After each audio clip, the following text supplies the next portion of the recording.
turn your data points into dollars. What do I mean by that? You can turn data points to dollars by joining my disruptive fintech community. And this is the community that I've been putting together to help people level up with themselves. So you can start your own fintech business for just $1.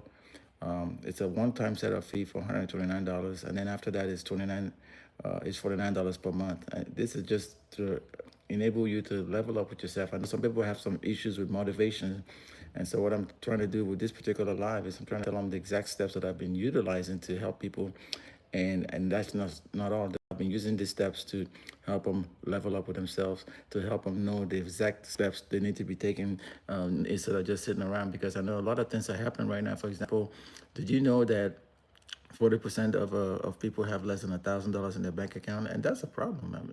I'm actually telling you about 64% live paycheck to paycheck. So today, obviously, school's starting for some people, but they're like, "Hey, school's starting, so what? We don't have any money." Well, you can make money if you know exactly how to help these people solve their problems, right? The fact that 40% of them have less than $1,000 in their bank account, and because they have less than $1,000, they cannot level up during an emergency. Oh, by the way, before you forget, I have a subscription button somewhere there. It could be there or there, but my subscription for this particular live is 500 folks, and then my ultimate goal really is 10,000. Okay, so 10,000 folks. Okay, but when you subscribe, you're gonna get access to the exact steps and my community of learning. Okay, where I'll be sharing some things that you should be mindful of that, because people are not thinking about some things. Sometimes it helps. It doesn't help them with the long-term objective of trying to get to where they're trying to get to. What do I mean by that? Well, case in point is a few days ago I was working with certain clients, and they were like, you know what? I think the market is gonna tank. I'm like, well, yeah, that's good negative news. Just don't let negative news go to waste. And I'm telling you right now, what I mean by that is sometimes you're going to see negative news, but the thing is, how are you going to leverage that negative news? Are you going to sit down and just let the negative news just be there, or are you going to say, give me the negative news, I don't care what it is, I know exactly what to take this negative news and turn them into positive data points that may help some people. And the goal is when you help people, you're going to be in a situation to help yourself in the long run through commissions, obviously.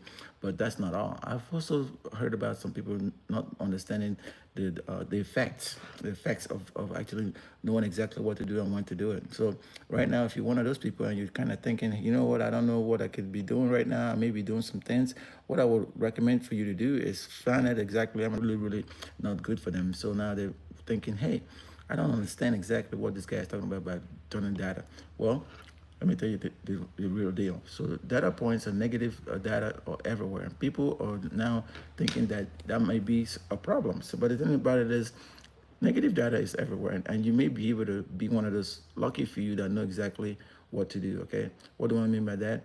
Okay, it's buffering real quick. Okay, it's back on track. What I mean by that is the negative data that's all over the place may impact people's propensity to actually make a decision. In other words, they'll be so, how do I say it, apprehensive to make decisions that maybe life-changing to them, but because they're always worried about what people are saying, they're always worried about the fact that there's negative data all over the place, they then find themselves in a situation where they don't want to do anything, okay?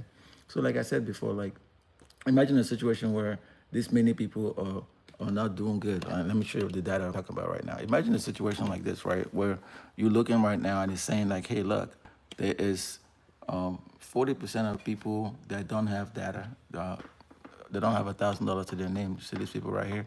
And then on top of that, there's also saying that 64% of these people, they live paycheck to paycheck. I mean, that's a problem.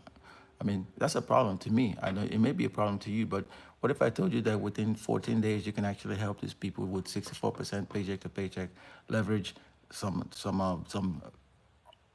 ultimate things like, for example, if you can get them to be over 600 FICO, that means they can leverage funding. And if they leverage the funding, they can tap into this fintech industry that's grown at an exponential rate. In the next 5 years, it's supposed to be up to, according to